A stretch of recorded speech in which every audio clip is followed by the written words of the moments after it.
বন্ধুরা, আজকে আপনার ভীষণ কোনো পরিকল্পনা থাকবে। আপনার কেরিয়ার আরও আরও আরও গ্রোথ অ্যান্ড বৃদ্ধির জন্য আপনি ভীষণ কোনো বিভিন্ন রকমের পরিকল্পনা করতে চলেছেন এবং কোনো আম, বড়সড় কোনো চিন্তা আপনি মাথায় রাখবেন এবং সারাটা দিন সেই চিন্তা আপনি করতে থাকবেন।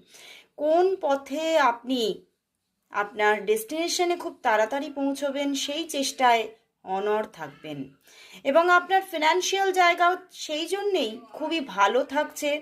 এবং তবে লাভ লাইফের ক্ষেত্রে কিন্তু কোনো দুটি অপশনের মধ্যে ভীষণ একটা পাজলড নেচার আপনার মধ্যে থাকবে। আপনি কাকে নিজের জীবনে চুজ করবেন এবং কাকে কমিটমেন্ট দেবেন সেই নিয়ে ভীষণভাবে একটা মনের মধ্যে কিন্তু টেনশন থাকতে চলেছে। তো ওভারঅল কিন্তু আজকের দিনটি একটু প্ল্যানিং অ্যান্ড